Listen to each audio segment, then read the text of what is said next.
অভিনেতার এই মর্মান্তিক মৃত্যুর পর খুব স্বাভাবিকভাবেই প্রশ্ন উঠেছে শুটিং চলাকালীন নিরাপত্তা নিয়ে।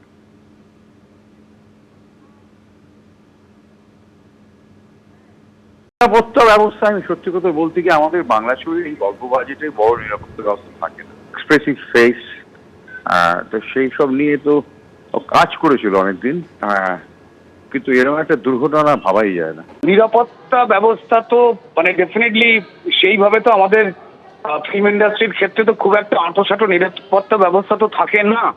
কিন্তু আমি জানি না মানে কি দৃশ্য আদপে এই জলের মধ্যে ছিল কিনা চিত্রনাট্য অনুযায়ী, নাকিও নিজেই জলে একটু নামতে গিয়ে তলিয়ে গেছে, সেটা আমার কাছে এখনো স্পষ্ট নয়। তবে নিরাপত্তা ব্যবস্থা আমাদের শুটিং এর ক্ষেত্রে তেমন ভাবে অভিনেতাদের লাইফ রিস্ক করে যে কাজগুলো করতে হয় সবসময় দেওয়া সম্ভব হয় না, সবসময় থাকে এমনটা নয়। কোনো কোনো ক্ষেত্রে থাকে হয়তো কিছু সুপারস্টার তথাকথিত, তাদের জন্য হয়তো একটু বরাদ্দ করা হয়, কিন্তু বাকি ব্যবস্থা তেমন মজবুত ভাবে থাকে না। ঠিক 18 বছর আগে 2008 সাল যে ছবির হাত ধরে জনপ্রিয় হয়ে ওঠেন রাহুল অরুণোদয় বন্দ্যোপাধ্যায়, সেই চিরদিনই তুমি যে আমার ছবির পরিচালক রাজ চক্রবর্তী এই দুঃসংবাদে স্তব্ধ।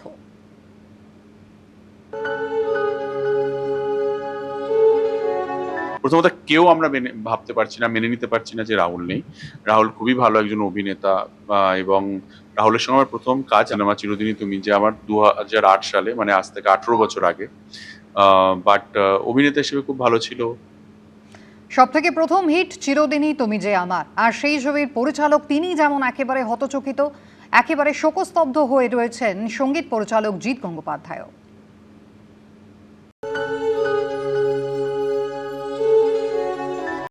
সাহিত্য চর্চা এত সুন্দর ওর, লেখার হাত এত সুন্দর, অভিনয় তো মানে আমরা সবাই জানি তো ভালো।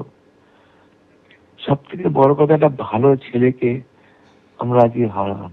রাহুলের একটা লাইন, খুব প্রিয় লাইন ছিল ওই পিয়ারে গানটায়, মাঝ পথে ছেড়ে যেতে হয়, ওই তাই যদি মাঝ পথে ছেড়ে যেতে হয়, এই লাইন দুটো ছিল। আর এই গান গাইতো মাঝে মাঝে ফোনে আমায় গিয়ে শোনাতো, জিদ্দা আজকে শোতে এই গানটা আবার গাইলাম।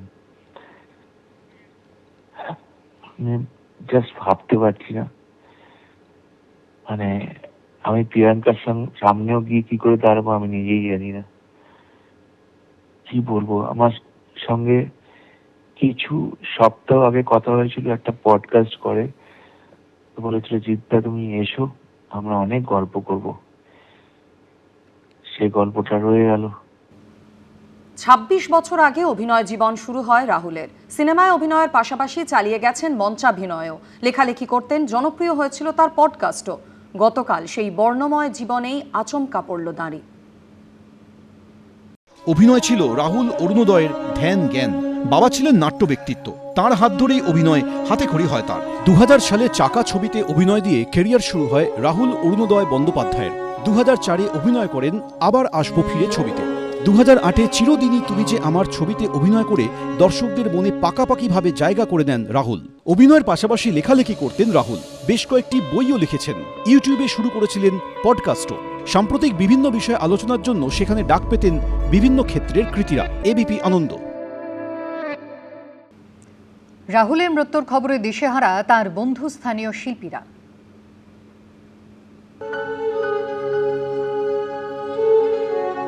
বুঝতে পারছি না যে বাড়িতে গিয়ে কাকিমাকে কি বলবো, কে বলবে। সব থেকে বড় যন্ত্রণা সেখানে কাজ করছে। এই খবর একদমই কাঙ্ক্ষিত না, বিশ্বাসই হচ্ছে না যে বাবিন নেই। গতকাল যেখানে শুটিং চলছে অনেকে সেখানে উপস্থিত ছিলেন, তাও কিভাবে ঘটলো এমন ঘটনা, সেই প্রশ্নেরই উত্তর খুঁজে পাচ্ছেন না গায়ক অভিনেতা শিলাজিৎ। যখন ওর বডি পাওয়া গেছে নিশ্চয়ই তার মানে ওরা কাছাকাছি কোথাও একটা ছিল বলে এন্টার ঘটনাটা নিয়ে আমার না একটুখানি অশান্তি হচ্ছে মানসিক, ভাবতে পারছি না। মানে ওই জন্য আমি মানে কি করে ঘটনাটা ঘটলো এটা নিয়ে আমি আমার মাথায় ঘুরছে খালি। কারণ ওর মতো রেসপন্সিবল ছিল, যতটা ওর অভিনয়ের সময় ওকে আমি দেখেছি, অভিনয় করাকালীন ওর সাথে আমি অভিনয় করেছি এবং একাধিক কাজ করেছি ওর সাথে আমি। কি জানি আমি বুঝে উঠতে পারছি না যে এটা কি এমন ঘটনা ঘটলো যার ফলে ও ডুবে গেল। দীর্ঘ ৩০ বছর পর এবার ফের বিধানসভা ভোটে লড়াইয়ে অধীর রঞ্জন চৌধুরী। বহরমপুর থেকে তাকে প্রার্থী করল কংগ্রেস। প্রার্থী হয়েই বললেন, লড়াই করা আমার অভ্যেস। বহরমপুরে অধীর চৌধুরী কি তার হারানো জমি ফিরে পাবেন, সেটাই এখন দেখার। लड़ना मेरा आदत है, लड़ते लड़ते इतने जिंदगी गुजारे हैं। নবাবের জেলায় এখন আক্ষরিক অর্থেই তিনি মুকুটহীন সম্রাট। প্রদেশ কংগ্রেস সভাপতির পদ নেই, নন সাংসদও। দীর্ঘ ৩০ বছর পর এবার ফের বিধানসভা ভোটের লড়াইয়ে অধীর রঞ্জন চৌধুরী। मैं पार्टी के एक फौज हूँ, पार्टी का एक फौज हूँ। पार्टी की आला कमान की तरफ से ये हिदायत दिए गए थे कि बंगाल में जो सीनियर लीडर्स है सारे चुनाव में उतरे, तो मैंने सोचा कि क्यों ना मैं उतरूं। 1991 সালে নবগ্রাম বিধানসভা কেন্দ্রে ভোটে লড়ে হেরে যান অধীর চৌধুরী। তারপর 1996 ফের নবগ্রাম বিধানসভায় ভোটে লড়াই। সেইবার প্রায় 22,500 ভোটে জেতেন তিনি।